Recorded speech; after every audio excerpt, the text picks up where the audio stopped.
याचा उहापोह करणं अत्यंत महत्वाचं असं मला वाटतं. भारताच्या इतिहासाच्या संदर्भामध्ये जे बाबासाहेबांचं एक प्रसिद्ध विधान फार प्रसिद्ध आहे की those who do not know the history cannot make the history. जे आपले इतिहास ज्यांना माहिती नसतं तर ते इतिहास घडवू शकत नाही. खरं तर भारताच्या परिप्रेक्ष्यामध्ये आज आपण जरी सगळे भारतीय म्हणून सगळे एकत्रित आहोत, परंतु भारताच्या इतिहासाकडे एक अभ्यासक म्हणून या भारताचा नागरिक म्हणून आपण बघितलं पाहिजे. बाबासाहेब आंबेडकर ते खास करून त्याच्यावर प्रकाश टाकतात. या देशाच्या इतिहासाच्या बाबतीमध्ये आर्य आणि नाग या लोकांमध्ये संघर्ष झाला. आर्य लोक हे घोड्यावर स्वार असते, घोडेस्वार घोड्यांचा वापर करत युद्धामध्ये, नाग लोक मात्र पायदळी लढत असत. आर्यांनी नागांना जिंकलं याचा अर्थ आर्यांची संस्कृती श्रेष्ठ होती असं नव्हे, असं बाबासाहेबांचं स्पष्ट मत. आर्य व नाग यांच्यातला संघर्ष पुढे मग ब्राह्मण व क्षत्रिय यांच्यामध्ये झाला. तत्कालीन परिस्थितीमध्ये ब्राह्मणांनी मग या देशामध्ये चातुर्वर्ण व्यवस्था रुजवली, वाढविली. पुढे त्या चातुर्वर्ण व्यवस्थेमध्ये ऋग्वेदामध्ये पुरुष सूक्त आलं आणि पुढे मग या देशामध्ये भेदाभेद आणि वर्णव्यवस्था कार्यरत झाली. हे मी तुम्हाला यासाठी सांगतोय की त्या प्राचीन भारतामध्ये जे नाग लोक होते, बाबासाहेब म्हणतात की नाग हे समतेचे पुरस्कर्ते होते. या नाग लोकांच्या वंशावळीतले बहुतांशी लोक आज घडीला हिंदू आहेत असं बाबासाहेब आंबेडकरांचं म्हणणं आहे. म्हणजे जे नाग लोक होते, ज्या नाग लोकांनी तत्कालीन परिस्थितीमध्ये संघर्ष केला, बाबासाहेब म्हणतात की तत्कालीन समाज व्यवस्थेमध्ये, कारण ते समतेचे पुरस्कर्ते होते, या देशातली समाज व्यवस्था समताधिष्ठित असावी याच अनुषंगाने तत्कालीन परिस्थितीमध्ये ते इथे राज्य करत होते. आणि तत्कालीन परिस्थितीमध्ये जे ब्राह्मण क्षत्रियांमध्ये जो युद्धाचा जे संघर्ष झाला आणि त्या युद्धातून पुढे या देशामध्ये मग ब्राह्मणांनी जे वर्चस्व प्रस्थापित केलं, चातुर्वर्ण व्यवस्था आली, यज्ञयाग, अनेक प्रकारची अशी समाजामध्ये जी फळी आपण जी उभारलेली जी बघतो तत्कालीन प्राचीन भारतामध्ये, अशा परिस्थितीमध्ये सिद्धार्थ गौतमाचा जन्म झाला. आणि सिद्धार्थ गौतमाचा जेव्हा जन्म झाला तत्कालीन त्या परिस्थितीत शाक्यांचं गणराज्यही होतं. म्हणजे आज आपण ज्या गणराज्यात राहतो आधुनिक भारतामध्ये, ज्याला रिपब्लिक ऑफ इंडिया म्हणतो, प्राचीन भारतात देखील गणराज्य होतं. 16 गणराज्यांचा प्रामुख्याने उल्लेख वगैरे आहे. त्यापैकी एक म्हणजे रिपब्लिक ऑफ शाक्य. अशा गणराज्यात, अशा लोकशाही प्रधान गणराज्यात सिद्धार्थाचा जन्म होतो. आणि तत्कालीन अत्यंत विषमतावादी परिस्थिती सिद्धार्थ गौतमाच्या दृष्टीस पडते.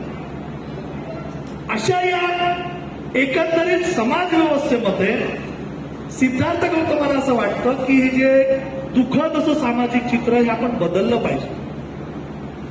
मग एक घटनाक्रम, त्यावेळेस एक प्रसंग उद्भवतो रोहिणी नदीच्या पाण्याचा आणि पुढे सिद्धार्थ गौतमाला घर सोडावं लागतं. पुढचा कालखंड या देशामध्ये दुःख, दैन्य, दारिद्र्य, शोषण, पिळवणूक हे सगळं जे आहे असा एक सामाजिक संघर्ष, सामाजिक कलह सिद्धार्थ गौतमाला या देशामध्ये दिसतो. आणि यातून मार्ग काय, तो मार्ग शोधण्यासाठी सिद्धार्थ गौतम पुढे एक जीवन मार्ग देतात.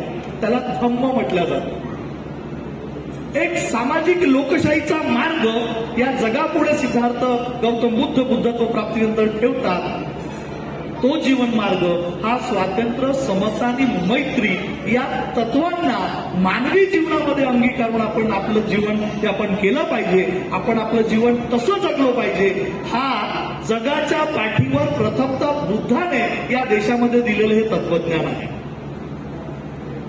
भारतीय गणराज्याचं आद्य प्रवर्तक तथागत गौतम बुद्धाला यासाठी मी मगाशी म्हणालो की आपण भारतीय संविधानामध्ये जे स्वातंत्र्य, समता आणि ज्याला फ्रॅटर्निटी, ज्याला बंधुत्व म्हटलं जातं, बाबासाहेब म्हणतात ते जे बंधुत्वाला जो आपण शब्दप्रयोग फ्रॅटर्निटी जे म्हणतो तो तोकडा आहे, तो काही परिपूर्ण नाही. त्या फ्रॅटर्निटीचा खरा अर्थ हा मैत्री आहे.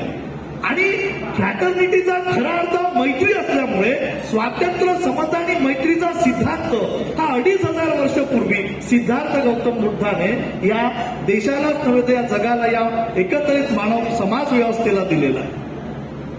ही काही फ्रान्सच्या राज्यक्रांतीमधून घेतलेली तत्वे नाहीत. आणि हीच तत्वे तत्कालीन परिस्थितीमध्ये नाग लोकांनी या देशामध्ये स्वीकारली. पुढे बाबासाहेब आंबेडकर संशोधनही मांडतात. सिद्धार्थ गौतम बुद्धाने केले म्हणजे बुद्धाच्या या सामाजिक आणि धार्मिक क्रांतीनंतर या देशामध्ये राजकीय क्रांती होते. सम्राट अशोकाने बौद्ध धर्माचा स्वीकार म्हणजे बौद्ध धर्म या जगाच्या पाठीवर ते घेऊन जातात.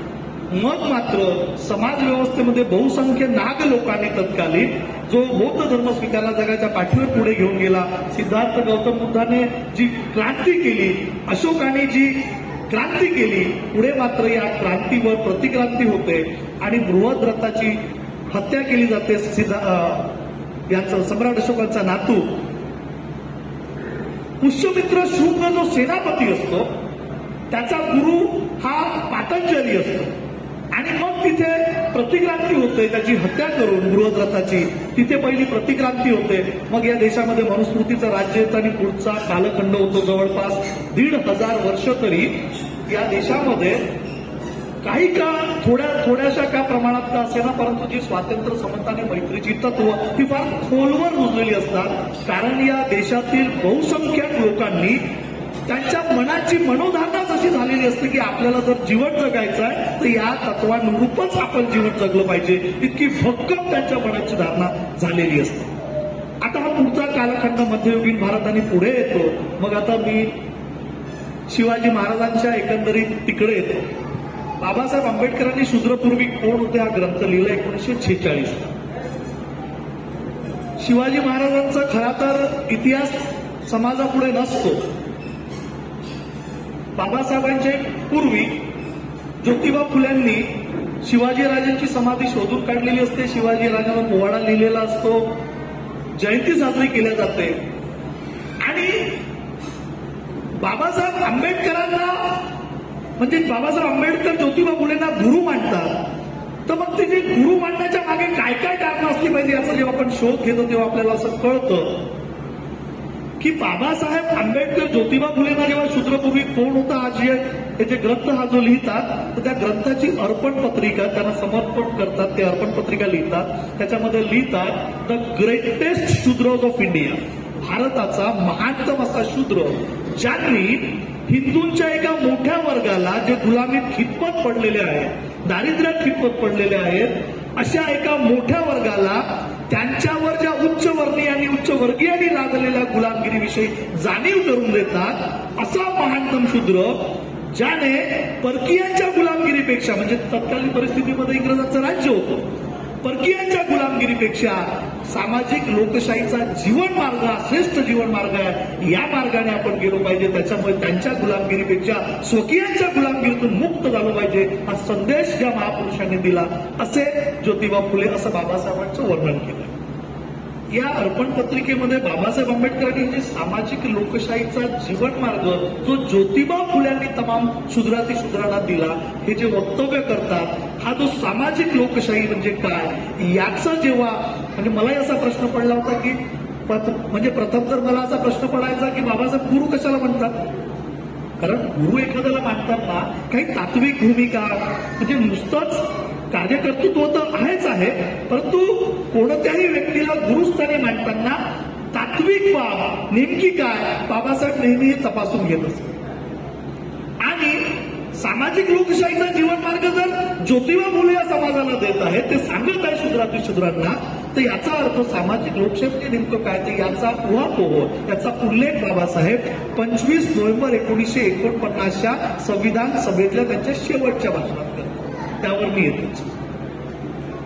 पण तत्पूर्वी ज्योतिबा फुल्यांनी जे शिवाजी महाराजांची समाधी शोधून काढली, शिवाजी राजांची जयंती साजरी केली, शिवाजी राजांनी जे स्वराज्य जे प्रस्थापित केलं ज्याला रयतेचं राज्य म्हटलं जातं. रयत म्हणजे कोण तर प्रजा, लोक, रयतेचं राज्य, प्रजेचं राज्य, प्रजेला जे राज्य आपलं वाटावं असा राजा काही वंश परंपरागत काही राज्य आलेलं नव्हतं. स्वबळावर रयतेचं राज्य निर्माण करे, म्हणजे एकट्याचंही नव्हे की मी फक्त माझं मीच काय तो हुकुमशाहाप्रमाणे राहील असं नव्हतं. ग्रँड डफ यांनी इंग्रजच्या तत्कालीन त्या यांनी ते लिहून ठेवलेलं आहे की गाय, रयत आणि स्त्री यांचं संरक्षण माझ्या राज्यामध्ये झालंच पाहिजे. रयत म्हणजे पुन्हा लोक, गाय ते यासाठी की तत्कालीन परिस्थितीमध्ये शेती हा मुख्य व्यवसाय होता. त्याच्यामुळे गाय, बैल त्या तत्कालीन परिस्थितीमध्ये जनावरांना सुद्धा संरक्षण झालं पाहिजे. स्त्रियांचं विशेष करून संरक्षण झालं पाहिजे. या सगळ्या एकत्रित बाबींवर रयतेचं राज्य म्हणजेच प्रजेचं राज्य, म्हणजे ज्याला रिपब्लिक ऑफ जसं आपण म्हणतो, रिपब्लिक हा जो शब्द आहे, जनतेचं राज्य, त्या तत्कालीन परिस्थितीमध्ये शिवाजी राजांनी या आपल्या या इकडच्या भूमीमध्ये त्यांनी ते करून दाखवलं. हा जो शिवाजी राजांचा मग प्रसंग पुढे ज्योतिबा फुल्यांनी या समाजापुढे मांडला आणि छत्रपती शिवाजी महाराजांनी आरंभिलेलं ते जे कार्य, प्रजेचं हित जे लोकहित ज्याला आपण म्हणतो, ते पुढे ज्योतिबांनी लोकहित जपलं आणि शूद्रांना याची जाणीव करून दिली.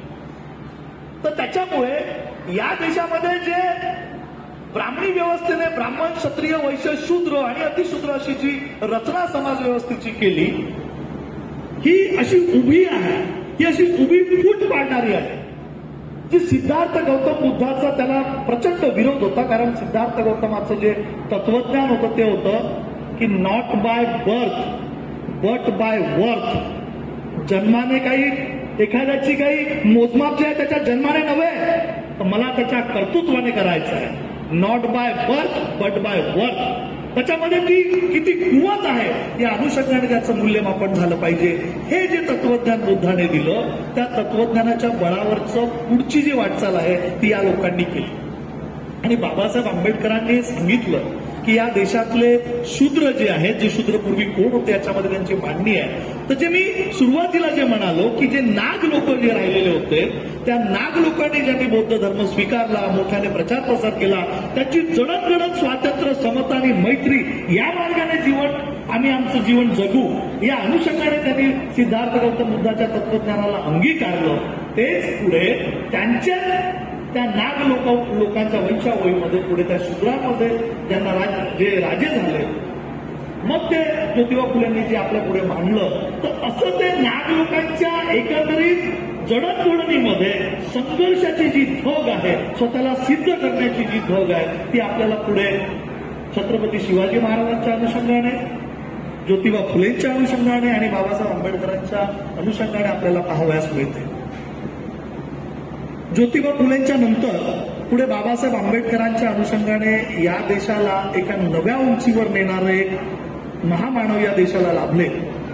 बाबासाहेब आंबेडकरांनी या देशातल्या समाज व्यवस्थेचा इतका बारकाईने अभ्यास केला होता की या देशातल्या समाज व्यवस्थेची मांडणी करताना ते म्हणतात, म्हणजे 1920 साली मूक नायक काढतात जानेवारी 31 जानेवारीला, त्या पहिल्याच अंकामध्ये ते म्हणतात की या देशामध्ये 3 वर्ग समूह आहेत. एक ब्राह्मण वर्ग, दुसरा ब्राह्मणेतर वर्ग जो बहुजन वर्ग, ओबीसी वर्ग, आणि तिसरा हा अस्पृश्य वर्ग.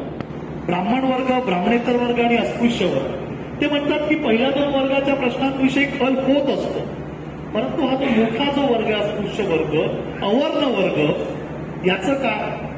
या देशामध्ये एकीकडे सवर्ण वर्ग जो वर्ण व्यवस्थेच्या आतमध्ये आहे, म्हणजे ब्राह्मण, क्षत्रिय, वैश्य, शूद्र असं तो सवर्ण म्हणून वर्ण व्यवस्थेच्या आतला, आणि एक मोठा वर्ग जो अवर्ण वर्ग आहे, शेड्यूल कास्ट, शेड्यूल ट्राईब, भटके, विमुक्त, अमुक अमुक, जे देशाच्या मुख्य प्रवाहापासून कोसो दूर बाहेर फेकल्या गेलेले आहे.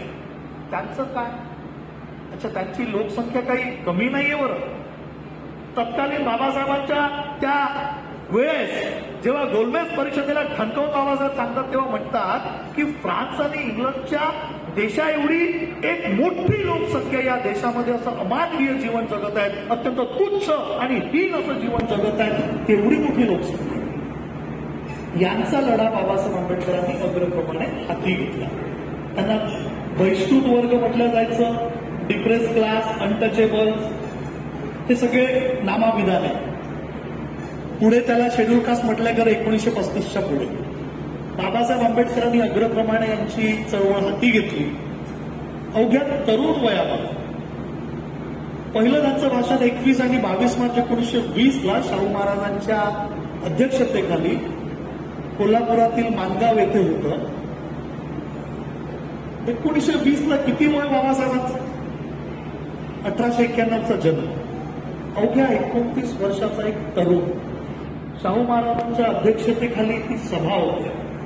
त्या सभेमध्ये बारकाईने अभ्यास केलेल्या एकेका बाबींचा बाबासाहेब आंबेडकरांनी जो अभ्यास केला त्या अभ्यासाच्या भरोश्यावर जी बहिष्कृत वर्गाची तिथे जी परिषद होते तिथे ते वक्तव्य करतात. ते म्हणतात की मानवाला जर उद्धार करायचा असेल, त्याला उन्नती करायची असेल तर 2 गोष्टींची अत्यंत गरज असते. एक नैसर्गिक गुण आणि सानुकूल परिस्थिती, ज्याला फेवरेबल कंडिशन्स म्हणतात, अनुकूल परिस्थिती. नैसर्गिक गुण व सानुकूल परिस्थिती ही उन्नतीची 2 आद्य कारणे होती. कोणत्याही मनुष्य मात्राला जर स्वतःची प्रगती करायची असेल तर 2 गोष्टींची गरज. एक नैसर्गिक गुण जो तो गुणाचा विकास करू शकतो आणि सोबतच सानुकूल परिस्थिती. बाबासाहेब म्हणतात की बहिष्कृत वर्गात नैसर्गिक गुणांची वानवा नाही. या वर्ग समूहामध्ये नैसर्गिक गुण खूप आहेत, अजिबात कमतरता नाही, परंतु त्यांचा उद्धार नाही होत नाही, त्यांची उन्नती का साधल्या जात नाही. मग बाबासाहेब म्हणतात जर काही यांची उन्नती जर साधावायची असेल तर यासाठी आपण राजकीय सामर्थ्य संपादित केलं पाहिजे. 29 वर्षाचा एक तरुण उच्च विद्या विभूषित या देशाच्या एकंदरीत समाज व्यवस्थेचा बारकाईने अभ्यास करून आता काय केलं पाहिजे ही दिशा आखत असताना बाबासाहेब आंबेडकरांनी या देशाला, या आपल्या वर्ग समूहाला संबोधित करताना म्हणतात की राजकीय सामर्थ्य आपण संपादित केलं पाहिजे. मग राजकीय सामर्थ्य म्हणजे नेमकं काय? तर शिक्षण, नोकरी, असेंब्ल्या, पार्लमेंट याच्यामध्ये आमचं प्रतिनिधित्व, या सगळ्या दृष्टिकोनातून या राजकीय दृष्ट्या आम्हाला संध्या उपलब्ध झाल्या पाहिजे. कारण नैसर्गिक गुण आमच्यामध्ये काही कमी नाही, परंतु आम्हाला जर संधीच उपलब्ध नसेल तर आम्ही ते सिद्ध कसं करावं. आणि येथून बाबासाहेब आंबेडकरांच्या जीवनातलं जे पहिलं जे त्यांचं जे भाषण आहे सार्वजनिक जीवनातलं, येथून त्यांचा जो जीवन प्रवास पुढे जातो. 1924ला बाबासाहेब बहिष्कृत हितकारिणी सभा स्थापन करतात. तर 20 जुलै 1924ला, आता या 2024ला जुलै महिन्यामध्ये 100 वर्ष पूर्ण होतील. त्या संघटनेला बाबासाहेब एक क्रांतिकारी सूत्र देतात, एक ब्रीद वाक्य देतात. एज्युकेट, एज्युकेट आणि ऑर्गनाइज, शिकवा, चेतवा आणि संघटित करा. ते म्हणतात की संघटनेच्या लोकांनो, संघटनेच्या वतीने आपल्या समाजातल्या, आपल्या वर्ग समूहातल्या लोकांकडे जा, त्यांना योग्य काय अयोग्य काय हे शिकवा, त्यांना एज्युकेट करा, म्हणजे ते चेतविल्या जातील. योग्य अयोग्य काय, अन्यायाविषयी चीड निर्माण होईल, त्यांना चेतवा आणि अशा चेतविलेल्या लोकांना संघटित करा. असं हे महत्वाचं कर्तव्य कर्म त्या संघटनेच्या वतीने त्या लोकांना देतात. आणि मग पुढे बाबासाहेबांचा तो एकंदरीत प्रवास सुरू होतो. एकूण आताच इथे एक सांस्कृतिक जो कार्यक्रम झाला त्याच्यामध्ये महाडच्या सत्याग्रहाच्या अनुषंगाने तिथे एक प्रयोग त्यांनी एक दाखविला. महाडचा सत्याग्रह, काळाराम मंदिर, हे सगळं बाबासाहेब एकंदरीत स्टेप बाय स्टेप असे पुढे जातात. महाडच्या सत्याग्रहाच्या अनुषंगाने तिथे तो काही पाणी पिण्यासाठी म्हणून तो संघर्ष नव्हे हे स्पष्ट सांगतात. आणि तिथे सांगतात की या दगडी समाज व्यवस्थेला आम्हाला ठणकावून सांगायचं की आम्ही माणसं आहोत. बाबासाहेब आंबेडकरांनी किती स्पष्ट त्यांची त्या दिशानिर्देश करत करत ते पुढे जात होते.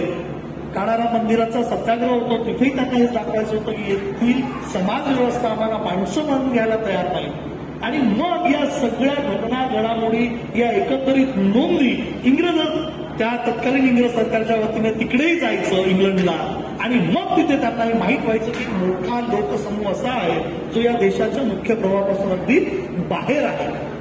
आणि मग गोलमेज परिषद गाजवतात. तिथे ते प्रथम सांगतात की इंग्रजांना तुम्हाला या देशामध्ये पाय रोवण्यासाठी आम्ही तुम्हाला तुमच्यासाठी काय नाही ते केलं, परंतु तुम्ही आमच्यासाठी काय केलं. अजूनही या देशामध्ये इतका मोठा लोकसमूह दारिद्र्यात खितपत पडलेला आहे, गुलामगिरीचं जीवन जगतोय. तुम्हाला आमच्या देशावर राज्य करण्याचा काही एक अधिकार नाही, तुम्ही या देशातून चालते व्हा. इंग्लंडमध्ये त्यांच्याच मायभूमीमध्ये छाती ठोकपणे बाबासाहेब आंबेडकर त्यांना सांगतात. चालते व्हा हा जो या देशातून चालते वा 1930ला 1942ला तर 12 वर्षानंतर चले जाओ तो तर नंतरचा कालखंड. म्हणजे ही गोष्ट बाबासाहेब आंबेडकरांच्या एकंदरीत राष्ट्रनिर्मितीच्या प्रवासामध्ये आपण लक्षात घेतली पाहिजे.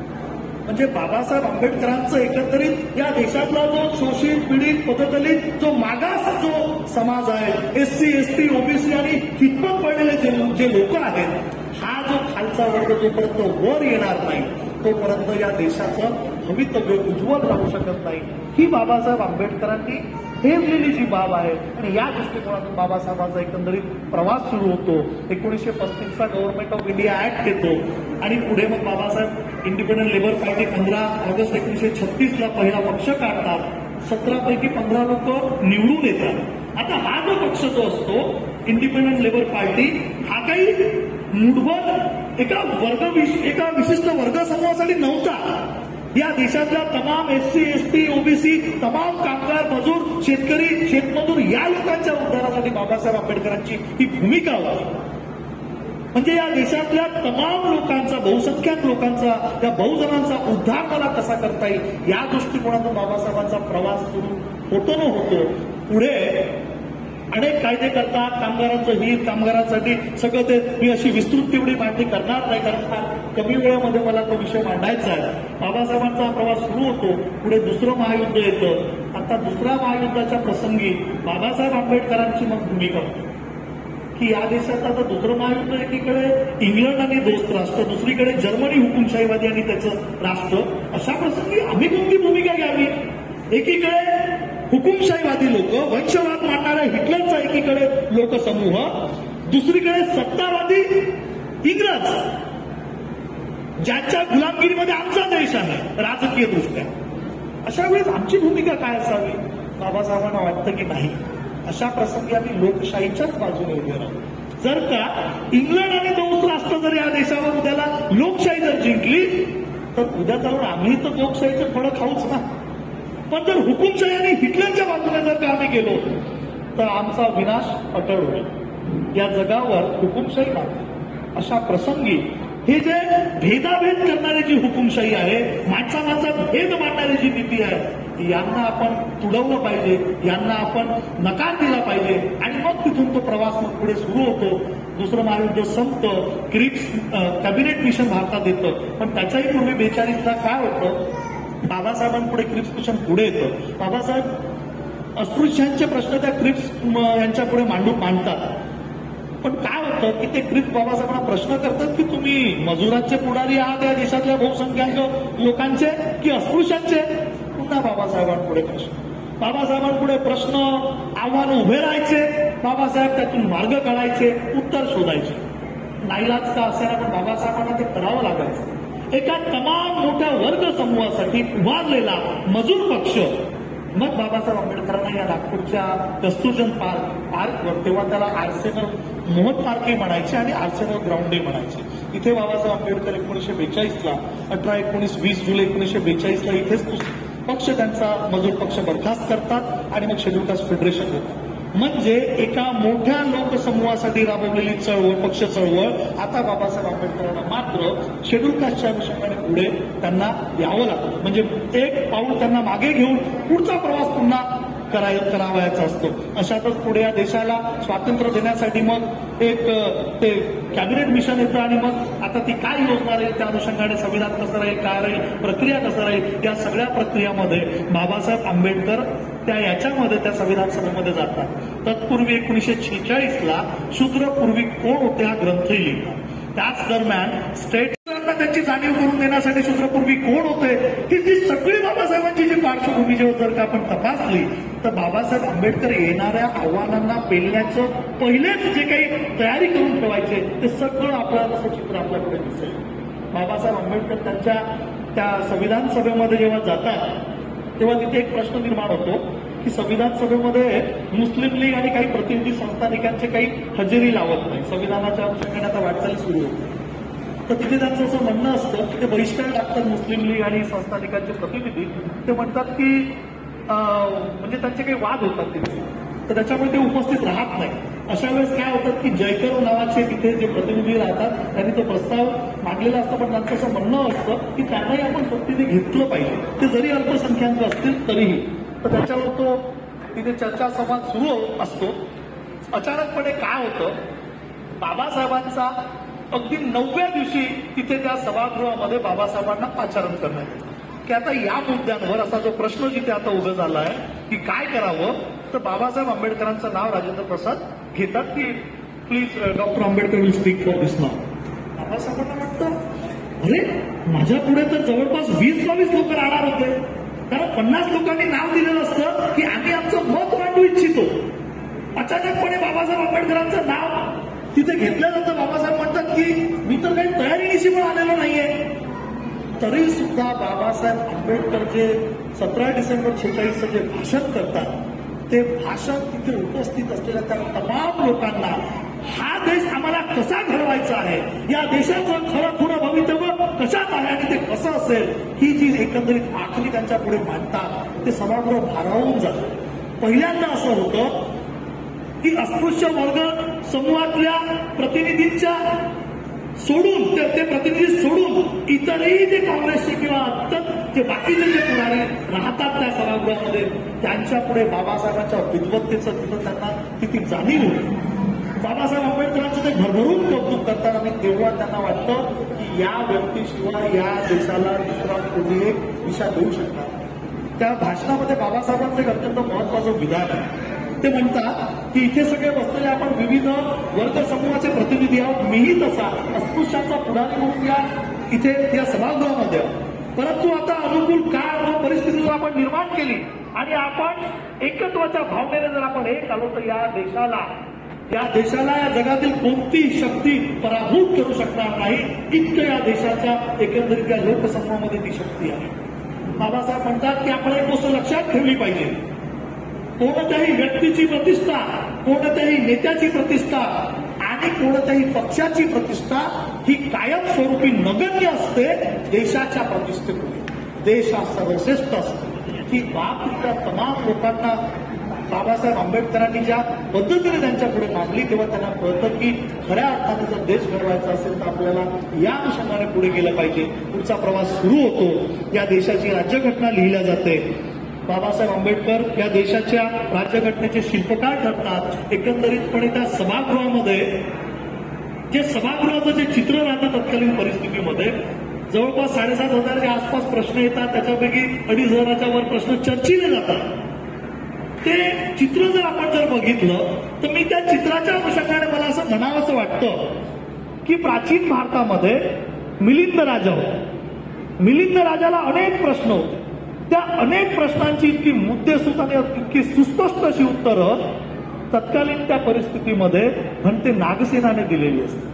मी जेव्हा त्या संविधान सभेचं ते चित्र असं जेव्हा बघतो, बाबासाहेब आंबेडकर एकीकडे अनेक प्रश्नांचा भडीमार, पण एकटा नागसेन, प्रातिनिधिक नागसेन त्या तमाम मिलिंद राजांच्या त्या प्रश्नांना एकटा उत्तर देतो आणि अगदी स्पष्टपणे, अगदी क्लिअर, कुठलेही असे प्रश्न अनुत्तरित ठेवत नाही. हे जे चित्र आहे ते या देशाला भविष्य प्रदान करणारं बाबासाहेब आंबेडकरांचं चित्र आहे. शेवटी बाबासाहेबांचं जे भाषण 25 नोव्हेंबर 1949, मी तर त्या भाषणाच्या अनुषंगाने असं म्हणेल, खरं तर ते दिल्लीच्या लाल किल्ल्यावरून प्रधानमंत्र्याने या देशाला उद्देशून केलेलं एखादं भाषण असावं, तसं ते भाषण आहे. ते भाषण या देशातल्या प्रत्येक नागरिकाने वाचायलाच हवं. त्या भाषणामध्ये म्हणतात की आता 26 जानेवारी 1950ला हा देश आता या देशाच्या राज्यघटनेची अंमलबजावणी सुरू होईल. खऱ्या अर्थाने संविधान दिन, ज्याला आपण संविधानाच्या अंमलबजावणीचा दिन, संविधान श्रेष्ठ वराचा दिन जर कोणता असेल तर तो 26 जानेवारीचा आहे. हे इकडे आपण दुर्लक्ष करता कामा नये. कारण 26 जानेवारीला, कारण स्वातंत्र्याचा दिवस तर 15 ऑगस्टला, मग 26 जानेवारीकडे पाहण्याचा दृष्टिकोन हा संविधानाच्या अंमलबजावणीचा दिवस म्हणून, संविधानाच्या अनुषंगाने अधिकाधिक जनजागृतीचा दिवस म्हणून आम्ही त्याला का मोठ्या याच्याने करत नाही. बाबासाहेब आंबेडकरांचा अनुलेखाने म्हणजे त्यांना बाजूला सारलं जातं असंही चित्र या देशामध्ये निर्माण केलं जातं. संविधानाचा खरा जो दिन आहे तो 26 जानेवारी 1950च्या अनुषंगाने आपण पुढे गणराज्य दिन म्हणून या देशामध्ये अत्यंत उत्साहाने आणि तेवढ्याच ताकदीने साजरा अधिक उत्साहाने केला पाहिजे असं मला वाटतं. त्या संविधान अंमलबजावणीच्या अनुषंगाने 26 जानेवारीच्या वेळी बाबासाहेब म्हणतात म्हणजे की आता आपण 26 जानेवारीपासून या देशाचं राज्यघटना तर अंमलात येईल, परंतु ती फार चिंता दूर आहे. बाबासाहेबांना फार चिंता सतावते ती यासाठी की अनेक पिढ्या म्हणजे प्राचीन भारतामध्ये बुद्ध काळामध्ये बुद्धपूर्व काळामध्ये या देशामध्ये लोकशाही होती. तत्कालीन त्या राज्य व्यवस्थेमध्ये ती लोकशाही होती. बाबासाहेब म्हणतात की मी ती बौद्ध तत्वज्ञानातून घेतली आहे. प्राचीन भारतातील बुद्धाच्या संघामध्ये ती लोकशाही होती. तत्कालीन गणराज्य व्यवस्थेमध्ये होती. परंतु अनेक वर्ष पिढ्यानपिढ्या गुलामगिरीचं जे काही चित्र या देशाने अनुभवलेलं आहे अशा समाज व्यवस्थेमध्ये ही जी नव्यानेच आलेली अंगीकारलेली जी लोकशाही आहे ती टिकणार की नाही त्याची बाबासाहेबांना अत्यंत चिंता लागलेली असते. कारण या देशाचा जो इतिहास राहिलेला आहे हा स्वकीयांच्या बाजूने गद्दारी करण्यासाठी उभे ठाकलेलं चित्र या देशामध्ये कायमस्वरूपी राहिलेलं आहे. म्हणजे सध्या परिस्थितीमध्ये खरं तर तो विषय तर मांडायला नको, पण आपण जर कोणतंही चित्र या देशामधलं आता सध्या परिस्थिती जर बघितलं तर स्वकीयांमध्ये अशी फूट पाडून ते असे काही उभे आहेत की देशाचा विचार दुय्यम. बाबासाहेबांनी आधीच सूचना केली होती की व्यक्तीची प्रतिष्ठा, नेत्याची प्रतिष्ठा आणि पक्षाची प्रतिष्ठा कदापि ती गम असते देशापुढे. इथे मात्र तसं चित्र दिसत नाही. त्याला कारण असं की हा देश असंख्य जातीमध्ये असा विभागलेला आहे. बाबासाहेब म्हणतात की आपण एक राष्ट्र नाही आहोत. भारत हा फक्त देश आहे. आपण अजून राष्ट्र व्हावयाचे आहोत. कारण जेव्हा राष्ट्र व्हावयाचं असतं तेव्हा या देशातल्या लोकांमध्ये एकत्वाची भावना असते की आम्ही सगळे एक आहोत. तुमच्या अवतीभोवती आजूबाजूला बसलेला प्रत्येक माणूस तुम्हाला भारतीय वाटला पाहिजे.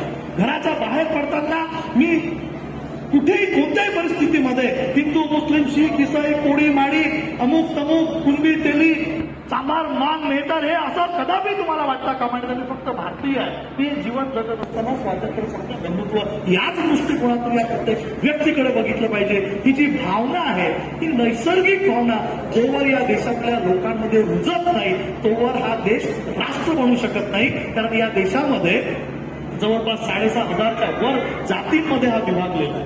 बाबासाहेब म्हणतात जोपर्यंत आपण मोडणार नाही जातीची ही जी भिंत आहे ही अत्यंत घट्ट आणि आडव्या आणि अशा मनपटलावरच्या या भिंती आहेत. जोवर या भिंती तोडणार नाही तोवर भारत देश हा भारत राष्ट्र बनू शकणार नाही.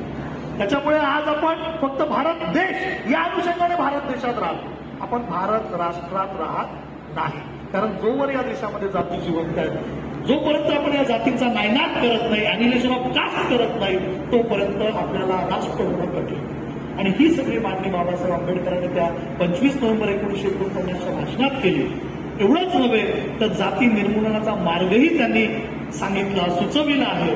बाबासाहेब आंबेडकर म्हणतात की ज्याला कोणाला जाती मोडावायच्या असतील त्यांनी बुद्धाचा जो मार्ग आहे सामाजिक लोकशाहीचा तो म्हणजे कोणता तर स्वातंत्र्य समता आणि मैत्रीचा जो मार्ग आहे तो इमाने इतबारे अगदी जाहीरपणे अंगीकारावा. तो इमाने इतबारे जो सामाजिक लोकशाहीचा मार्ग जे लोक अंगीकारतील निश्चितच ते या देशामध्ये या देशाला राष्ट्र निर्मितीकडे घेऊन जातील. असा बाबासाहेब आंबेडकरांचा एकंदरीत एक विचार प्रवास राहिलेला आहे. बाबासाहेब आंबेडकरांनी 3 गोष्टी महत्वाच्या त्या संविधान सभेच्या त्याच्यामध्ये सांगितल्या त्या भाषणामध्ये. ते म्हणतात की आता आपण या देशाची जी वाटचाल आहे ती कायमस्वरूपी नेहमी संविधानिक मार्गाने सनदशीर मार्गानेच आपण पुढे घेऊन गेलो पाहिजे. सनदशीर मार्गाने यासाठी कारण आता क्रांतीचा रक्तरंजित मार्ग आपण अंगीकारता कामा नये. असहकार आंदोलनं जे काही केलं जातं ते नेहमी एका कायद्याच्या चौकटीत राहूनच आपण पुढे घेऊन गेलो पाहिजे. बेसनदशीर मार्गाचा कदापि आपण अवलंब करता कामा नये. अन्यथा ते ग्रामर ऑफ अनार्की ठरेल.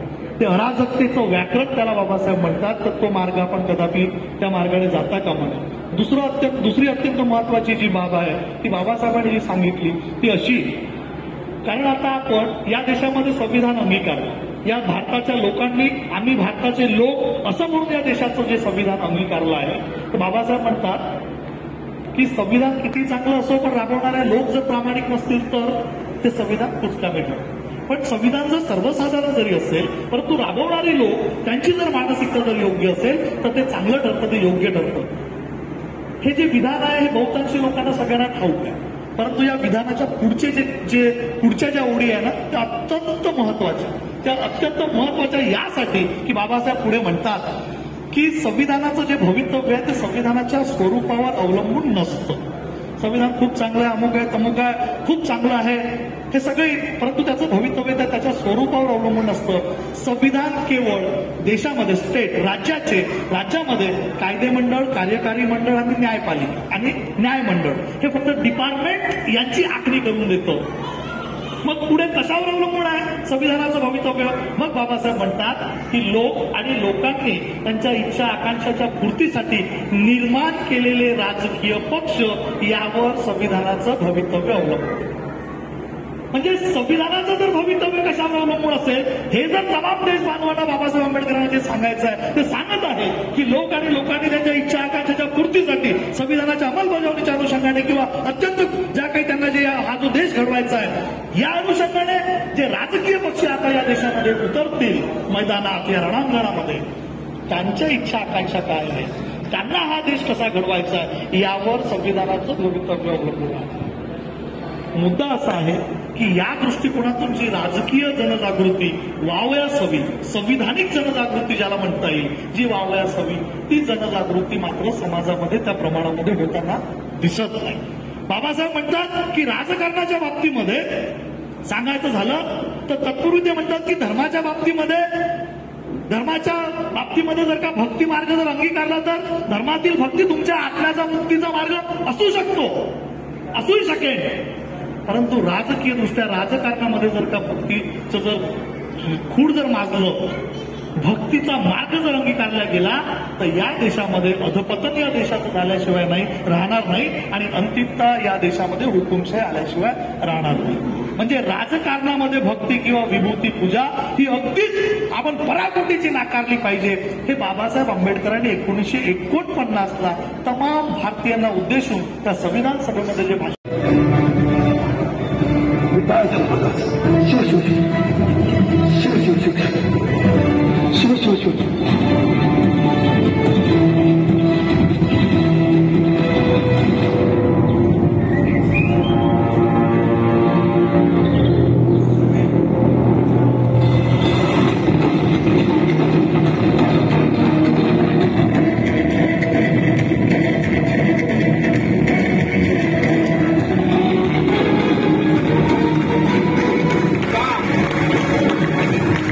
किती वर्ष हे उत्पन्न करावे, किती वर्ष हे असं फेकलेल्या अन्नावरती स्वतःचा पोट भरण्याची ही दरिद्र ही चालू ठेवावे कशासाठी?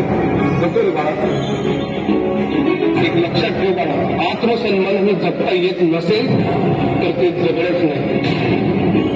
अरे तिने मुंडे जगतातच, पण आपण माणसं आहेत ना, हल्ली वाकून जातो. या वरच्या वर्गातल्या मूडवर माणसांना आपलं जगणं ठरवण्याचा काही एक अधिकार नाहीये. बस झालं, ही गुलामगिरी झेडकाडली पाहिजे. त्यासाठी तुला संघर्ष करावा लागेल आणि त्यासाठी तुला शिकावं लागेल बाळा.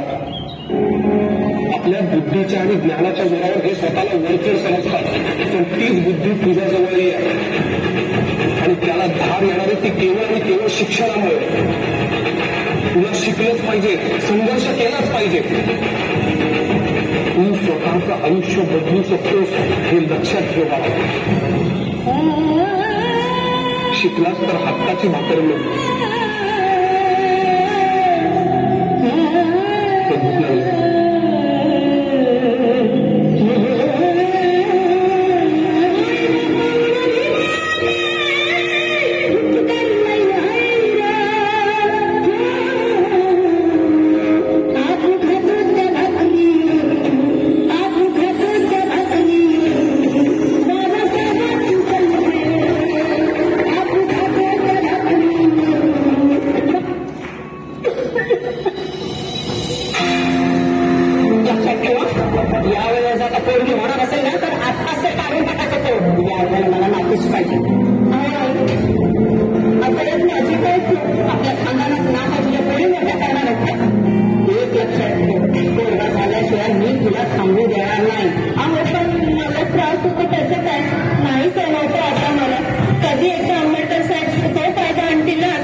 जल पाणी चौदा तळाचे हक्क देऊन माणसाचे केले सोल पीडितांच्या जीवनाचे शिका संघटित व्हा आणि संघर्ष करा शिका संघटित व्हा आणि संघर्ष करा मार्ग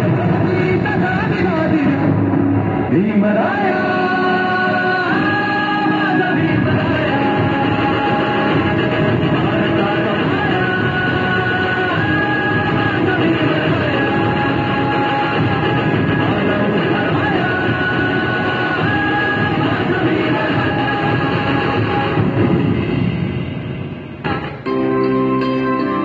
तुला वाटतं तितकं सोपं नाहीये. मी परदेशातून एकही रुपया इथे पाठवू शकणार नाही. तुला काटकसरीने जगावं लागेल हे ध्यानात ठेव.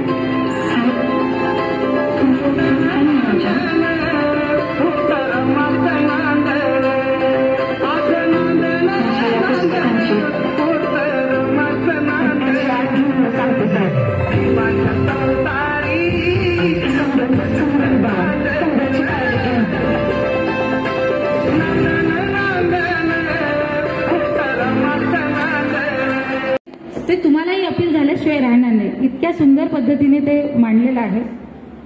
म्हणजे जे खरंच एक पोचक म्हणजे आपण ज्या ह्या सगळ्या जयंत्या ज्या पुण्यतिथ्या साजऱ्या करतो, पण खरा जो त्यातला गाभा आहे ते कुठेतरी त्याला एक, मी आधीच म्हटलंय, मी नामदेव ढसाळांचं त्यांची ती प्रामाणिकता मला आवडते. त्यामुळे माझ्या बोलण्यातलं जर काही आपल्याला कसं त्रास वाटत असेल तो होऊ नये.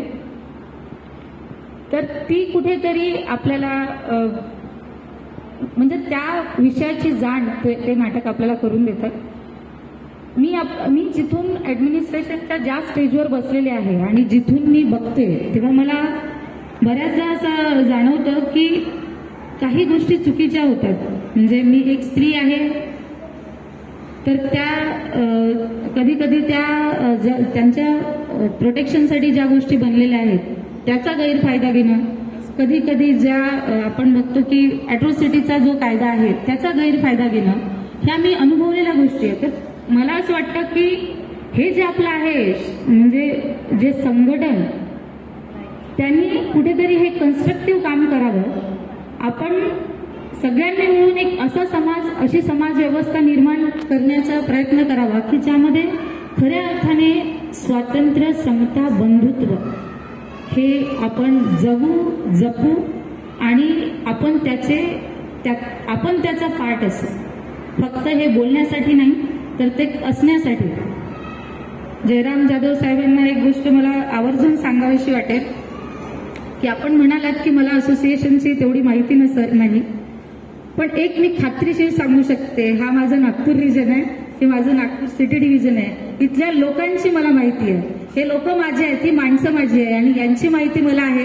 आणि याबाबतचा मला गर्व आहे की कुठेतरी मला वडील नाही, पण मी बऱ्याचदा म्हणते की माझा बाप हा आहे.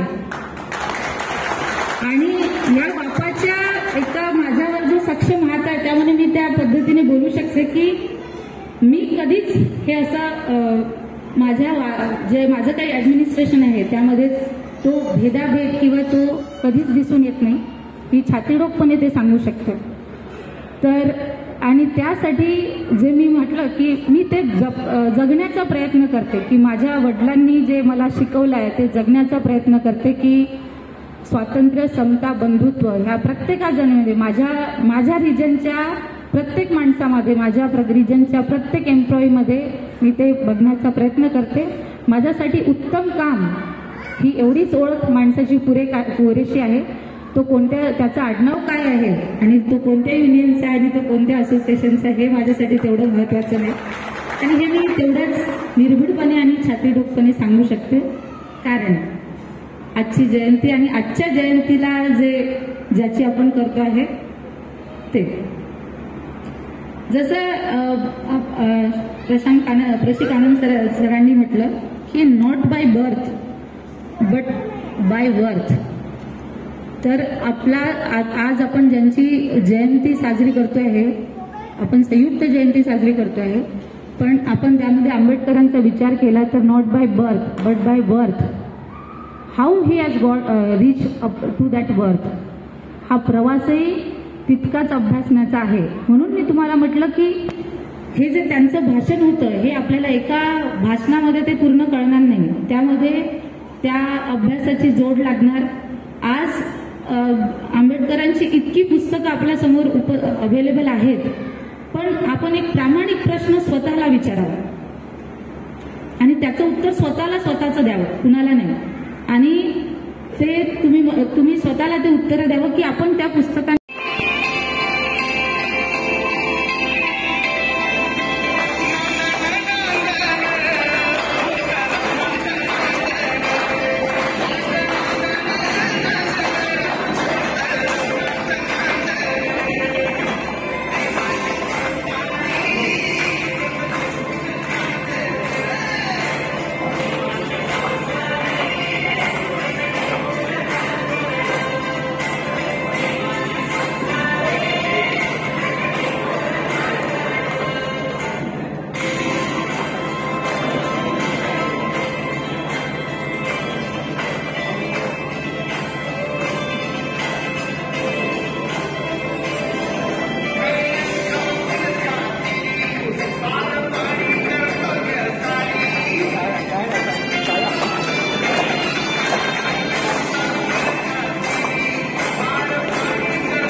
सत्याकडे, भावनेला माणुसकीकडे आणि शरीराला श्रमाकडे नेण्याच्या मार्गामध्ये शिक्षण.